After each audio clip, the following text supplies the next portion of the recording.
आता है समय जाता है, अगर घड़ी में 12 बजता है तो 1 भी बजता है, फिर 2 3 4 5 6 7 8 9 10 फिर 12 बजता है। वही समय कभी समय था ब्रिटिश सरकार का जो भारत को गुलाम बनाया था। अब वो समय बदल कर आ गया है भारत के पास, जो भारत की इकोनॉमी ब्रिटिश को भी पीछे छोड़ दिया है। अब वही समय जो छोड़ दिया है, अब वही ब्रिटिश और वही जो ब्रिटिश लोग हैं या ब्रिटिश सरकार है, भारत से फ्री ट्रेड एग्रीमेंट किया है, क्योंकि वो देख रहा है भारत में उसको अपॉर्चुनिटी मिल रही है। और वही आज़ादी का लगभग 79 ईयर मन रहा है, एनिवर्सरी जो मन रहा है आज़ादी का। और इस एनिवर्सरी पे भारत के प्रधानमंत्री नरेंद्र मोदी देश को संबोधित करेंगे कल 15 अगस्त 2025 को, और देश के बारे में कुछ बताएंगे या देश को कुछ उपहार के रूप में कुछ बताएंगे और देंगे। क्या कुछ विदेश नीति पे चर्चा करेंगे या देश के डोमेस्टिक नीति पर चर्चा करेंगे, या आतंकवाद तो उनका एक मुद्दा सबसे बड़ा मुद्दा है, जो आतंकवाद पे भी बोलते हैं, अच्छे से बोलते हैं। और सबसे बड़ी बात है कि अभी ट्रेड का भी मुद्दा चल रहा है। क्या ट्रेड पर अमेरिका के खिलाफ कुछ बयान देंगे कल मोदी जी, या फिर कुछ किसानों के लिए कुछ राहत का काम करेंगे, जो किसान के हित में कुछ फैसला लेंगे, या फिर एमएसएमई के हित में कुछ फैसला लेंगे, या कोई नए सेक्टर के बारे में बताएंगे, जैसे सौर ऊर्जा के बारे में हो गया, जैसे और सारे सेक्टर कुछ बताएंगे। या फिर मोदी जी भारत पाकिस्तान के जो युद्ध छिड़ा है, अभी फिर टेंशन है भारत पाकिस्तान में कि युद्ध हो सकता है, क्योंकि सिंधु जल समझौता के तहत पाकिस्तान बार बार बयान दे रहा है भारत पे कि अगर भारत पानी नहीं खोलेगा तो भारत के लिए हानिकारक होगा। क्या उस विषय पे मोदी चर्चा करेंगे लाल किला से? अब देखा जाएगा और हम लोग देखेंगे क्या बोल रहे हैं क्या नहीं बोल रहे हैं मोदी जी। इस बात को लेकर हम आपके बीच में और भी मुखर से आएंगे, लेकिन एक और भी कुछ जो आज़ादी के स्वतंत्रता संग्राम के सेनानी थे उनके बारे में कुछ बात कर लें। जैसे महात्मा गांधी थे, जो शांतिपूर्ण आंदोलन से लेकर एग्रेशन आंदोलन तक काम किए। जैसे भारत छोड़ो आंदोलन जो लास्ट किया था वो एग्रेशन के तौर पे था। जैसे भगत सिंह थे, जो एक नया खून और एक नया जुनून के साथ अंग्रेजों से लड़े। जैसे चंद्रशेखर आजाद थे, उनकी महानता तो ऐसी है कि अंग्रेज उनके मृत शरीर के पास जाने से भी डरते थे। और उन्हीं में एक स्वतंत्रता का पहला संग्राम का जो मुख्य नायिका हमारे झांसी की रानी, महावीरंगना झांसी की रानी, जिनके नाम से अंग्रेज का खून पानी हो जाता था, वो भी थे। उनके साथ तात्या टोपे थे, नाना साहब थे, और बहुत से लोग जो थे उनके समर्थक में थे।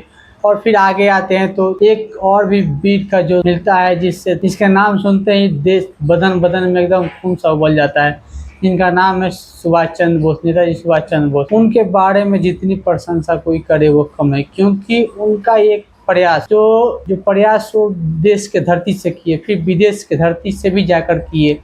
देश को आज़ादी के लिए जो उनका प्रयास है, वो जितना भी कोई कहे उस प्रयास को, फिर भी वो कम है। जितना भी उनका कोई ऋण चुका है फिर भी वो कम है देश के लिए। जैसे उनका आज़ाद हिंद फौज, जो कुछ सिपाही आज भी उसमें का जिंदे, मतलब आज भी उसमें कोई जिंदा है अभी लगभग में।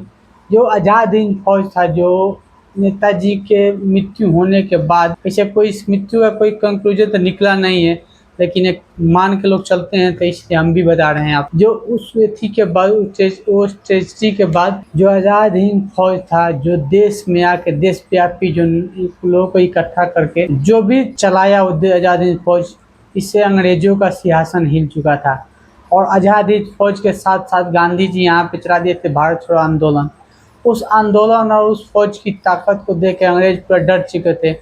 फिर उसके बाद नेवी का जो आया, जो इंडियन नेवी जो धरना किया, जब इंडियन नेवी में जो विद्रोह आया, फिर वो डर गया, से अंग्रेज पूरी तरह से डर गए। और इसलिए इतने संघर्ष के, इतने मौत के बाद, इतने जिंदगी को लहूलुहान होने के बाद, जालियांवाला बाग होने के बाद, चौरा चोरी होने के बाद, इतने लोग के शहीद होने के बाद देश को आज़ादी मिला है। आज हम लोग इस आज़ाद देश में हैं। लेकिन जरा आप लोग कल्पना कीजिए कि जो आज़ादी से पहले जो गुलाम भारत में जो लोग जन्म लिए हैं, उनकी जीवन शैली और अभी के जीवन शैली में अगर कोई कल्पना करे तो बहुत से अंतर है। अभी खाने को सही से है लोगों के पास, पहनने को भी है, लेकिन उस टाइम तक लगभग 40 लाख लोग बंगाल में भूख से मर गए। एक जो ब्रिटेन का जो प्रधानमंत्री था चर्चिल, द्वितीय विश्व युद्ध के कारण उसने बंगाल से जितने भी खाना का जो अनाज चावल जो गेहूं था वो सब सैनिकों को भेज दिया। उस कारण लगभग 4 मिलियन लोग बंगाल में मारे गए। वो भी एक समय जो अंग्रेज इतने इतने और इतना दिक्कत दिए हैं भारतवासियों को, जिसके कोई गणना करे तो नहीं हो पाएगा। ये नाम लेने पर भी अंग्रेज सब आज तक इस बात के लिए माफी भी नहीं मांगे, नहीं ऐसा हुआ है, चाहे जो भी ऐसा हुआ है। इससे पहले अंग्रेज इतने क्रूर थे और अब इतने सॉफ्ट बनने का दिखावा करते हैं कि नहीं हम तो ऐसा है नहीं, भारत के लोग ऐसे थे। इनको सही में इनके पास डबल स्टैंडर्ड का एक बात है, जो भारत के नेताओं को कुछ लॉलीपॉप की तरह दिखा देते हैं और इसीलिए कुछ अपने हक में फैसला लेते हैं और जो भी है अपने हक में करवा लेते हैं भारत से। आज भी कुछ ऐसे जो बात है जो भारत के हक में करवा लेते हैं लोग, भारत के हक से अपने हक में करवा लेते हैं अंग्रेज जो भी। और सबसे बड़ी बात है कि जो बहुत से घटना हुआ जो देश में, अभी तो कितने मुद्दा मैं नहीं लेकर आ पाऊंगा क्योंकि वीडियो और भी लंबा हो जाएगा। आप लोगों के पास उतना समय होगा या नहीं होगा देखने का। जो इसको हम प्रयास करेंगे कम से कम बातों को इसमें जोड़े, क्योंकि इस वीडियो ज़्यादा लंबा नहीं होना चाहिए, क्योंकि इससे लंबा से ज़्यादा टाइम भी लगेगा और ना कोई ध्यान भी नहीं देगा इसलिए शॉर्ट में रखेंगे और शॉर्ट रखते हुए इसलिए बोलेंगे। और 79 एनिवर्सरी देश का मनाइए आप लोग आज़ादी का।